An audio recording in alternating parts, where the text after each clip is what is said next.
روزہ ہو، حج ہو، زکوٰۃ ہو، صدقہ خیرات ہو، ذکر فکر ہو، درود شریف ہو، تلاوت ہو، تمام جتنی چیزیں ہیں یہ ساری کی ساری نیکی کی چیزیں ہیں.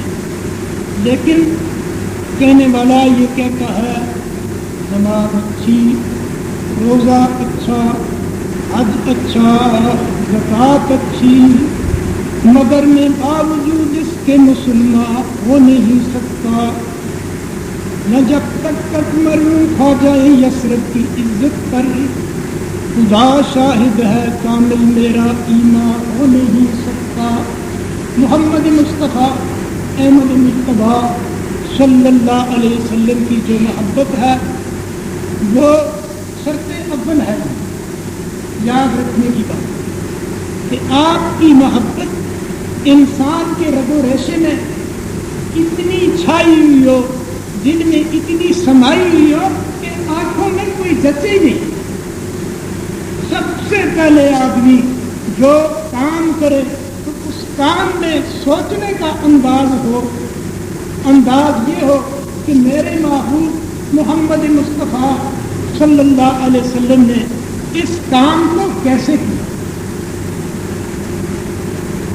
دنیا کا کوئی کام ہو، دین کا کوئی کام ہو، تجارت ہو، زراعت ہو، ملازمت ہو، یا غمی ہو، شادی ہو، مرنا جینا ہو، جو کچھ بھی ہو میرے دوستوں، جب وہ محمد مصطفیٰ احمد مجتبیٰ صلی اللہ علیہ وسلم کے مبارک طریقوں کے مطابق ہوگا تو وہ عبادت بن جائے گی. عبادت کیا ہے؟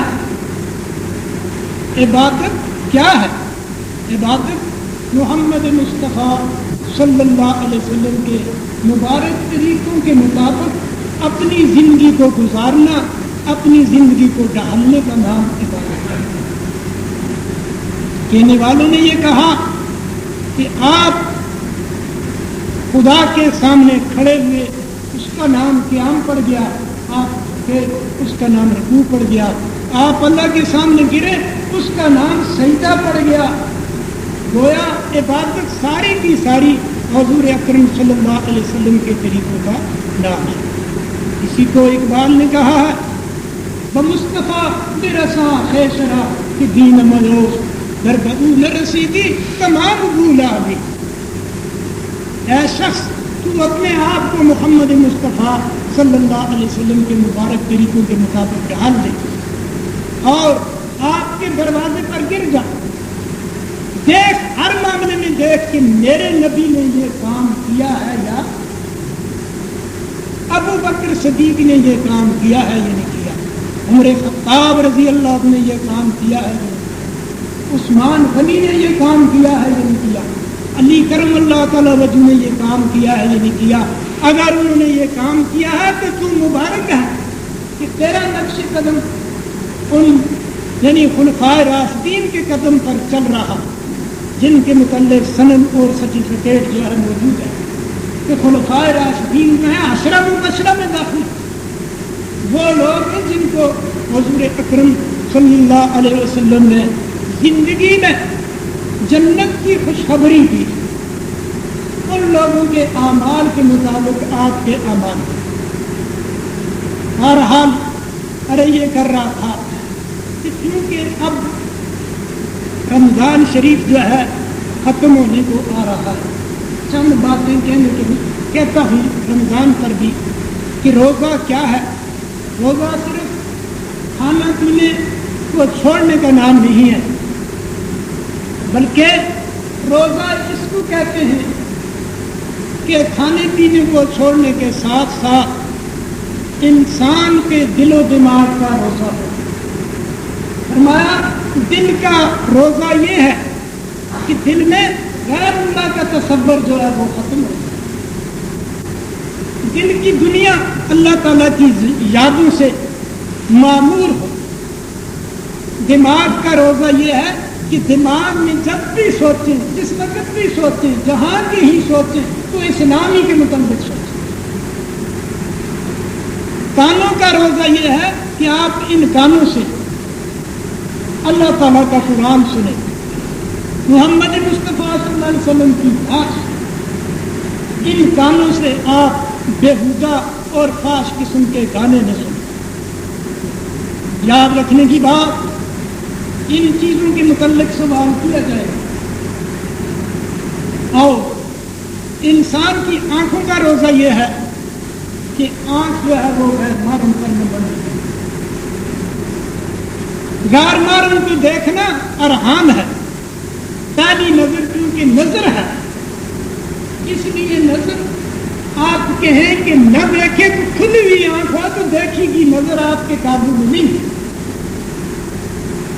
لیکن دوسری نظر آپ ارادتاً کریں گے، یہ آپ کے لیے حرام ہے۔ اور میرے دوست، زبان کا روزہ یہ ہے کہ زبان سے غیبت، زبان سے چغلی، زبان سے جھوٹ، زبان سے فحش باتیں، زبان سے گالیاں، زبان سے جتنی بھی برے کلمات ہیں، یہ سارے کے سارے روزے کو فساد میں ڈالتے ہیں۔ کہنے والے نے اسی کو کہا ہے، کہنے والا اس طرح کہتا ہے کہ جسے عیش میں یاد خدا نہ رہی، جسے عیش میں خوف خدا نہ رہا، وقت اس کو آدمی نہ جانیے گا، وہ کتنا ہی ہو صاحب حسین و زکا۔ جسے عیش میں یاد خدا نہ رہی، جسے پیش میں خوف خدا نہ رہا۔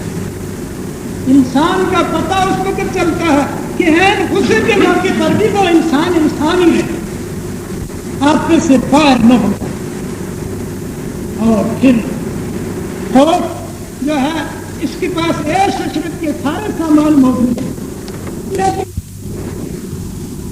اس کے ساتھ ہی وہ نے کہا ہے نہ تھی اپنے گناہوں پر جو نظر، نہ تھی اپنے گناہوں پر جو نظر، رہے دیکھتے اوروں پہ عیب و ہنر، پڑی اپنے گناہوں پہ جو نظر، نگاہ میں کوئی برا نہ رہا۔ کہتے ہیں کہ جب تک ہم دوسروں کے عیب ٹٹولتے رہے، دوسروں کے عیب تلاش کرتے رہے، دوسروں کی خرابیاں بیان کرتے رہے تو ہم کرتے ہی رہے، لیکن جب اپنے گناہوں کی طرف دیکھا تو پھر یعنی نگاہ میں کوئی بھی برا نہ رہا، کہ اپنے آپ کو دیکھا تو اپنے آپ کو سب سے زیادہ برا لگا۔ کہنے والوں نے کہا کہ انگل جب اٹھتی ہے کہ دیکھو ایک انگل ایک کی طرف اٹھتی ہے کہ فلاں میں فلانا عیب ہے، لیکن اپنی طرف 3 انگلیاں اٹھتی ہیں کہ اس میں ایک عیب ہے اور تیرے اندر 3 عیب جو ہیں وہ موجود ہیں۔ فطری طور پر دیکھ لو اشارہ۔ بہرحال جو گزر گئے وہ تو گزر ہی گئے، جو چند دن باقی رہتے ہیں ان میں اپنے روٹھے اعتبار کو منا لو، اس کے آگے گڑ گڑاؤ، اور رات دن کے لیے تھوڑا سا جو وقت رہتا ہے بڑا قیمتی وقت ہے۔ اللہ تعالیٰ مجھے بھی اور آپ کو دونوں کو توفیق عطا ہو۔ اب زیر باس یہ موضوع ہے کہ روزہ ہو، نماز ہو، حج ہو، زکوٰۃ ہو، اس کی قبولیت کی شرط کیا ہے؟ یاد رکھنے کی بارگاہ الہی میں اس تمام اعمال کی قبولیت کی شرط لا الہ الا اللہ محمد رسول اللہ۔ یاد رکھنے کی بات، قوم جب اس کلمے کو پڑھ لیتی ہے تو کلمے والی زندگی اختیار کر لیتی ہے۔ اب جس نے کلمہ نہیں پڑھا اس کی زندگی اور جس نے کلمہ پڑھا ہے اس کی زندگی میں زمین و آسمان کا فرق ہے۔ کلمہ پڑھنے والے کی زندگی بدل گئی، اس کا دل بدل گیا، اس کا دماغ بدل گیا، اس کے کان بدل گئے، اس کی آنکھ بدل گئی، اس کی زبان بدل گئی، اس کی طرز گفتگو بدل گئی، اس کے معاملات بدل گئے، اس کے اخلاق بدل گئے، اس کے یعنی اس کی تجارت بدل گئی، اس کی ملازمت بدل گئی، اس کی تمام زندگی جو ہے وہ ساری کی ساری بدل گئی، اس واسطے کہ وہ لا الہ الا اللہ محمد رسول اللہ پڑھ جائے۔ میرے دوست، وقت کی کمی کو محسوس کرتے ہوئے مختصر